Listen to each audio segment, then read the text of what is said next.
This is AHMED for IFL TV in association with MTK Global. We're on the west coast of America, Los Angeles, but we're going to start with a fight in Las Vegas that we saw on the weekend. Canelo Kovalev. Adam Smith, what did you make of it?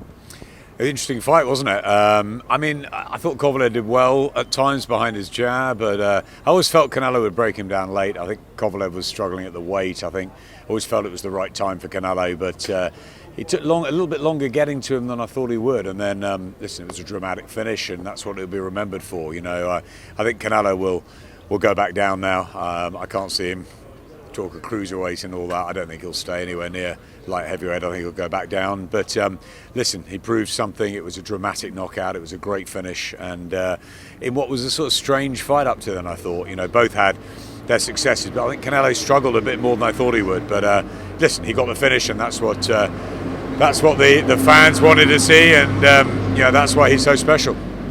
Yeah, I was going to come on to the immediate aftermath. Everyone's talking about what does Canelo do next. Some people, a minority of people saying he should go up to cruiserweight. Some people are saying heavyweight with Andy Ruiz and all Mexican clash. But the majority of people saying middleweight, perhaps super middleweight. What do you think he should do? Yeah, I think super middleweight's a good division for him. I'd love to see him fight Callum Smith or Billy Joe Saunders or Chris Eubank Jr., any of those guys.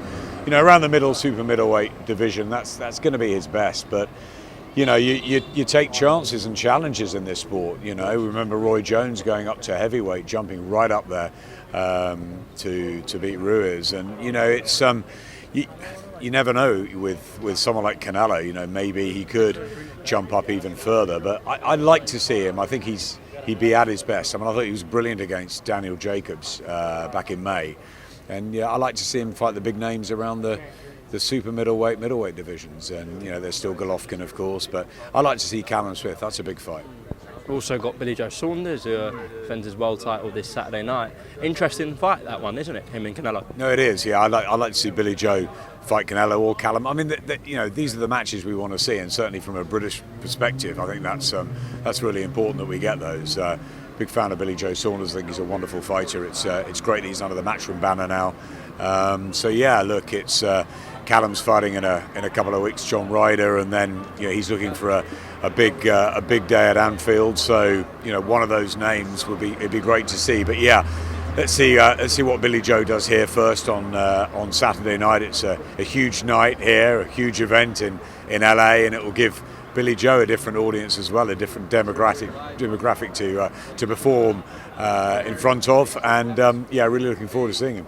Quick word on Sergey Kovalev as well, who's been on Sky a fair few times. What do you think he should do next? Do you think that's the end of the road for Kovalev?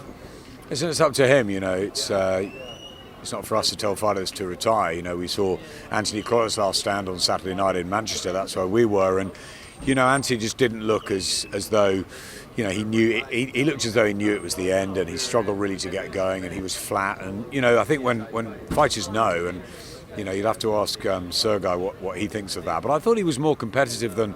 I thought it'd be more one-sided towards Canelo, for the majority of the fight. And Kovalev had his moments in there, and certainly it was difficult for Canelo at times behind that reach. And look, he was good against Anthony Yard. He came back for the brink, but he's also had some hard fights. So maybe it's time to look at how much of a boxing future he wants. But that's for him and Kathy Duva and the team to decide.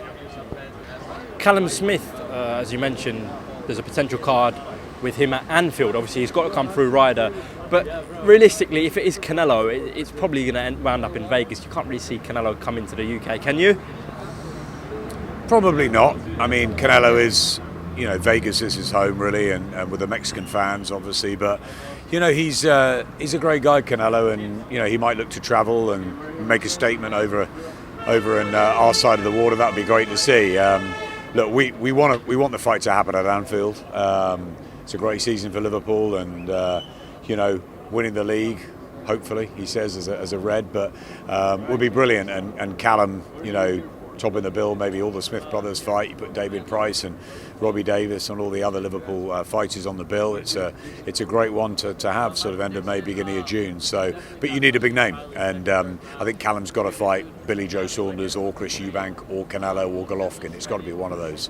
You'd imagine the Golovkin one's still going to be probably tough to get him over, but more realistic with Matchroom as well. Yeah, maybe that is more realistic with Eddie working with him, but yeah, you never know. You know, Canelo might fancy going over and trying something different. Look, it is all about challenges. You know, who'd have thought Rocky Fielding would have fought Canelo in Madison Square Garden? So you never know in boxing, but yeah, the likelihood is it will probably end up being a Callum Smith, Billy Joe or a Eubank type fight, I'd have thought, at Anfield. But yeah, you're right, Golovkin could come in, but if Canelo came over, that would be really special.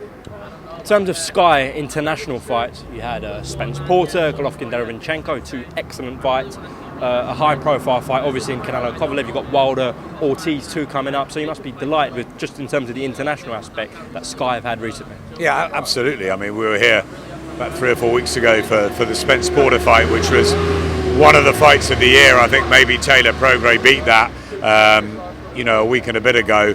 We've had some phenomenal fights domestically as well, in Newcastle and in Manchester with Katie Taylor at the weekend, and we move on here to LA, and then it's a double header with Callum Smith, John Ryder, and the Deontay Wilder, Luis Ortiz bill in November. Then it's Monaco. Then after Monaco, it's Saudi. And we've got plenty of shows at the end of the year as well. So there's a huge amount. Golden Contract, a couple of those shows. So huge amount on Sky at the moment, and it's really good because there's some box office events like this weekend, like we had with Taylor and Prograis, and we've got with AJ. So it's great to have a big cluster of Sky Sports, top quality fights. And yeah, you're right, there's a lot of good international stuff, and we're delighted to have Wilder Ortiz in Vegas in a couple of weeks as well. Considering in those fights I mentioned, in terms of the international ones, there's no British fighters involved in those 4 fights, and they are obviously quite late in the UK. How do they rate? Are you pleased with the way they rate? Should they be doing better considering the fighters involved? Yeah, I mean, it mixes and matches, sort of. I mean, Golovkin didn't rate very highly, Canelo better, and I think that Wilder will be very big because he's Deontay Wilder and he's a heavyweight, and it's 2 weeks before AJ, and everyone's talking about it. We just had Tyson Fury on box office in the WWE, albeit not boxing, but people want to see the heavyweights, so I think that the heavyweights bring a bit more, and obviously we've showed Deontay Wilder quite a lot on Sky Sports, but Canelo does well for us. The big names tend to, but we get good repeats as well too on the Sunday and Monday, and Spence Porter, when people found out what a great fight it was, then they want to tune in and watch it. So it's good value, but as always, we'd like more people to stay up through the night, but it's difficult. We need people to stay up through the night on Saturday this week, and I'm sure they will, because it's a different sort of event. It's real entertainment this Saturday. It's a younger crowd, and I'm sure that it'll do very well this weekend. Yeah, I did ask that about how they rate, because I can imagine the fans and yourself want to keep them big fights, moving ahead on Sky still. Obviously, if they're not rating too well, I'm not saying they haven't, but if they're not... No, they rate fine, but the problem is that they are at 4 or 5 o'clock in the morning, and that's, you're always going to get the big American fights at that sort of time. We've played around with it. We've tried to get them a bit earlier. East Coast time's a bit better, and sometimes when Katie Taylor's fought here, we try to get her a bit earlier on the night. It's difficult. It's a battle because there's American television. Whether it's DAZN or Fox or Showtime, and they're when we're here, they are the host broadcasters, so we have to sort of play to their tune a little bit, and as much as we work with them and they help us, it's still going to be very late nights for fans back in Britain, and we know that the trade audience is the trade audience, and the casuals come in for the heavyweights, for the big fights, but it does help if fights at 10 o'clock at night. There's no doubt about that. AJ rated really highly when he fought the likes of Klitschko and Parker and Takam and Povetkin at 10 o'clock at night, but when he fights Ruiz at 4 o'clock in the morning, the numbers aren't as good as, you need something special like Mayweather-Pacquiao or Hatton-Mayweather, or even that sort of weird event that was Mayweather-McGregor to get a huge audience through the night. But we think this will do. This will be very interesting to see how this does on Saturday, and I think it'll do well. So it depends what you're offering at sort of 4 or 5 o'clock in the morning. But I'm hoping people will really tune in for Wilder Ortiz. It's a fascinating rematch. It was a great fight the first time.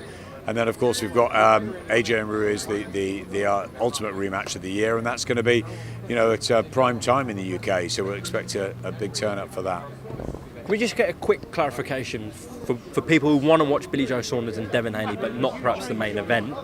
That will be on Sky main event, and then the pay-per-view will be KSI Logan Paul. Is that not correct? So it will be on pay-per-view. The whole night will be on pay-per-view, but we're just looking at what we can do with the early fights. I think DAZN are putting the early fights on YouTube, whether we put those on Sky Sports. But yeah, the idea is that they're going to be it's going to be on Box Office. The whole thing will be on Box Office, but obviously the main event is the one that we expect the big take up for.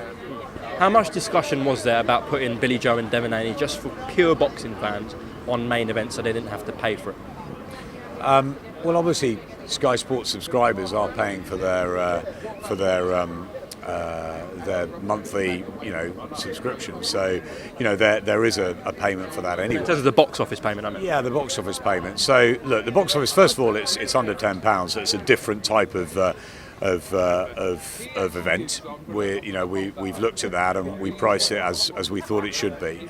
A lot of chat about what we should do with the card, and also a lot of chat about who Billy Joe Saunders was going to fight and who Devin Haney was going to fight and all the rest of it.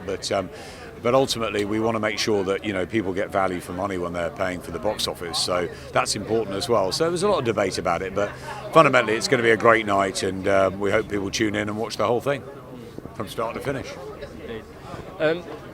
Again, a lot of controversy around the main event, but now we're here. Do you think a lot of boxing fans may actually tune in to watch the main event, just out of intrigue, just like Mayweather-McGregor? I know it's slightly different because you had Floyd Mayweather in with someone who professionally takes part in another combat sport. But do you think some fans are still going to just tune in out of intrigue?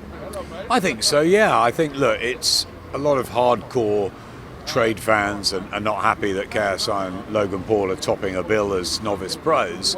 But if you get past that and you think, look, we need the young to be engaged in boxing, and as boxing is going through a really sort of vibrant time, and obviously over the years it's built up over the last 5 or 6 years massively again, and women's boxing's flying. There's a lot of young that are getting into the sport, and I think that if you look at the demographic of JJ and Logan Paul's sort of supporters, they're between sort of 14 and 24, and I think if we can get those eyeballs onto watching the likes of Billy Joe and Devin Haney, that's going to be really good, and vice versa. I think that fight fans will actually, when it comes to it, think, well, what are these two going to be like? Because they are novice pros, and let's not forget that, but they're also desperate to win this, and there's a lot riding on it in the YouTube world, and I think that when there's a narrative like this and there's two big personalities and big characters, people do get swayed in. But I think you're going to get some top quality boxing on Saturday night, but you're also going to get a real hopefully an ending to a story. I mean, look, it's a rematch of a draw. If there's another one, if it's another controversial one, if it's another close one, they could go again. But, fundamentally, they've got 10-ounce gloves on, there's no head guards, so the likelihood is that there may be a definitive finish this time. And then what happens next in the YouTube world, one of them is going to have to face the music. And I think when there's a narrative, when there's a storyline, people get interested, whether you're a hardcore fight fan, a casual fight fan, or you're just a YouTuber.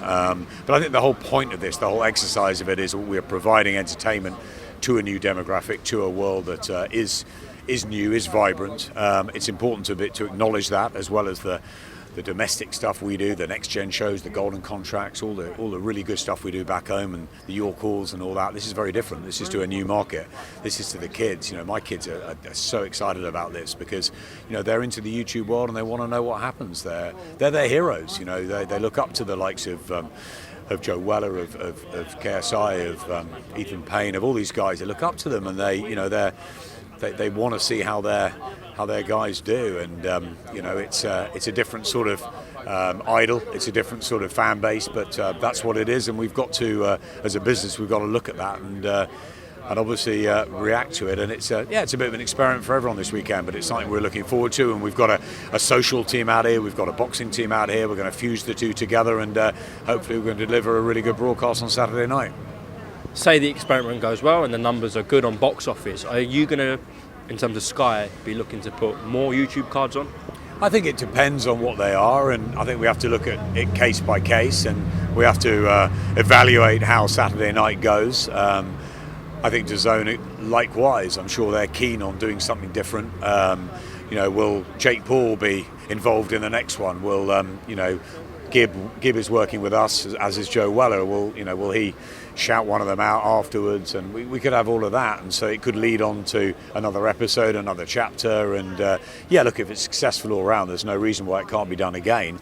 It's what the public demands. If they want to see these fights, then they have to look at that, and it has to be a market. But whether they combine it with the top quality fighters like your Devin Haney and Billy Joe again, or whether it becomes a sort of slightly different sort of arena, then we wait and see. But I like the way that this is. You're going to get the guys that are the world champions, or maybe in Devin Haney, the hottest prospect in boxing, alongside the novice pros, but they're the big entertainers and the one that people want to see. And if they want to see them, I think that's I want to see it. They've drawn me in too. They're bright guys, KSI and Logan Paul. They're very intelligent. They know how to market themselves.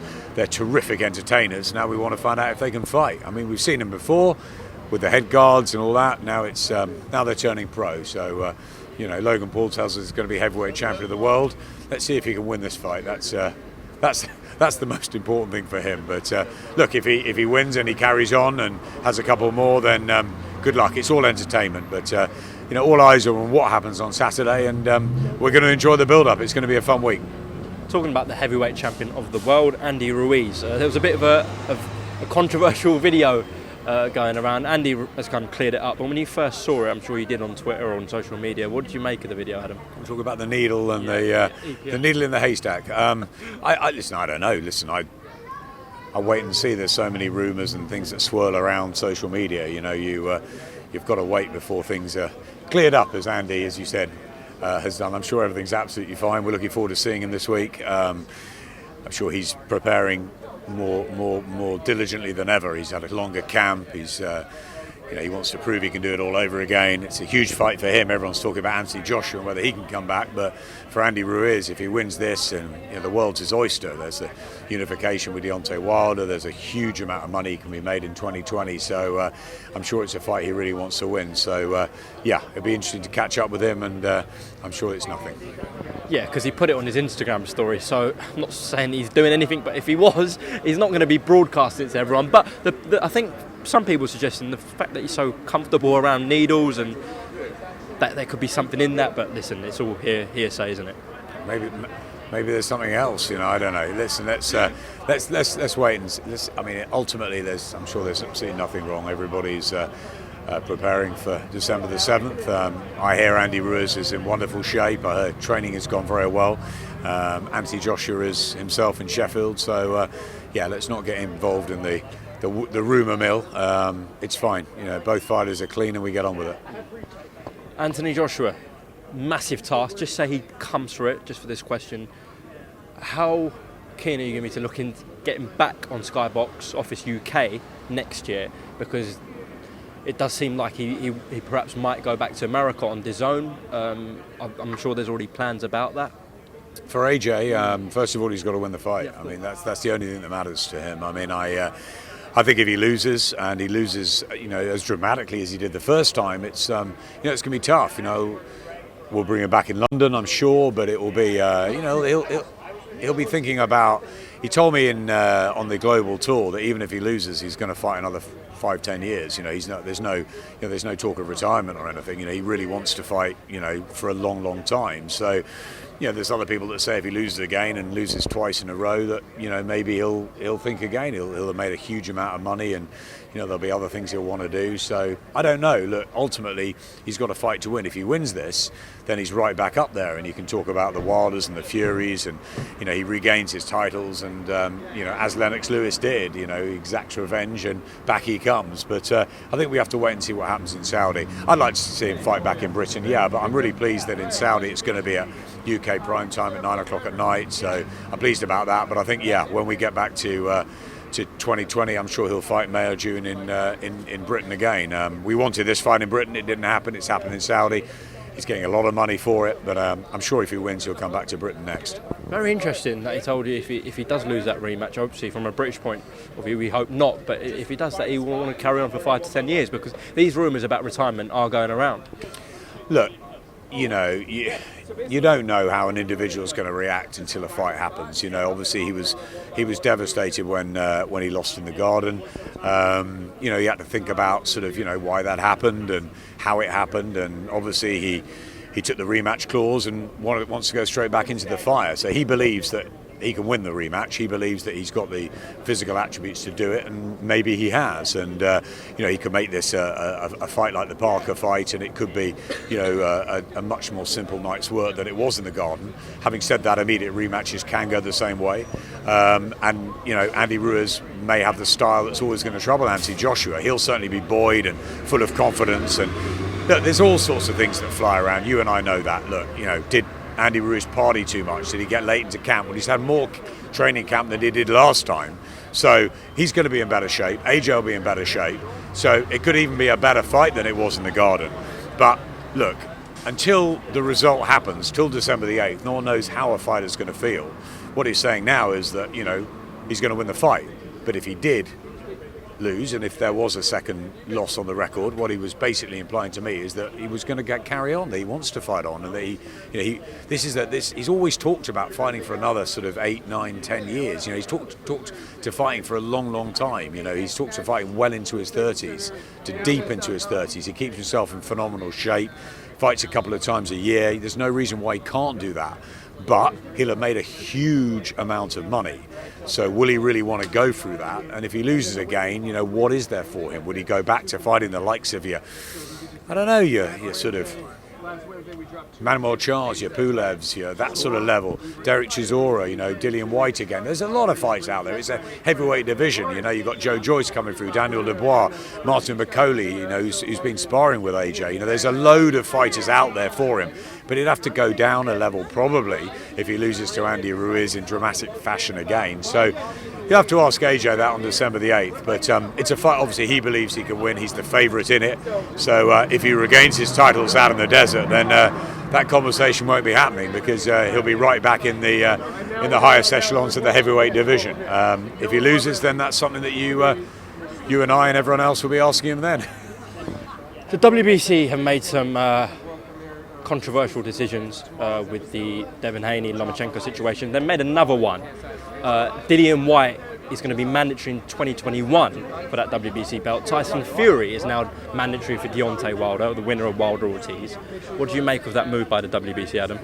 Well, Dillian Whyte seems to be hanging around for ages. You know, we're still waiting for Dillian and what will happen and when he'll fight again. So, you know, we just have to wait and see how that sort of ends up. But, you know, the WBC, to me, have just been, you know, how long's he been waiting for, Dillian? I mean, I've lost count too. So, you know, governing bodies make their rules up, and, you know, the WBC have long been established as one of the greatest. And, you know, if you want a WBC title, sometimes you have to play their game. But, you know, Deontay Wilder's the champion. I want to see the Fury fight in February. I think everybody does. You know, if Andy Ruiz wins in the desert, could Andy Ruiz and Deontay Wilder unify the titles? And could AJ and Fury fight back in Britain? There's that possibility. No one knows until something's actually announced and it's official, but it seems like they have agreed terms for Wilder Fury, and it's a fight I like to see. I really enjoyed the first fight. I thought Fury won the fight. You know, and if Deontay gets rid of Luis Ortiz in style in a couple of weeks, then that rematch has got to happen, I think. But first of all, he's got to get through Ortiz. He should do, but it's no gimme. You know, Ortiz has got older, but he gave him hellfire, didn't he, in Brooklyn first time? So you know, there's no reason why he can't have his moments again. But I expect Deontay to come through, and I hope that fight happens in February, because it's a fight the world needs to see. In terms of Canelo and Lomachenko becoming franchise champions, do you think this harms boxing, the fact that they are protected, they don't have to fight their mandatories? It just confuses everybody, you know, the super titles, the diamond titles, the belts. It's just a bit of a mess, isn't it? And I think that, you know, everyone knows that the world heavyweight champion, Andy Ruiz and Deontay Wilder. But if you ask, people in the trade have trouble naming all the world champions now, let alone the casual fans. So yeah, it's a difficult one. I think people just want to see great matches. I think that's what's the most important thing. You saw Josh Taylor and Regis Prograis the other night. It was a perfect finale to the World Super Series final and the Muhammad Ali trophy. There were belts on the line. There were a couple of world title belts, but sort of almost that didn't really matter. It was great that there were, but it was like your number one and number two, and it was a wonderful fight. And at the end of it, it was just like it's a brilliant fight for boxing. You had a winner.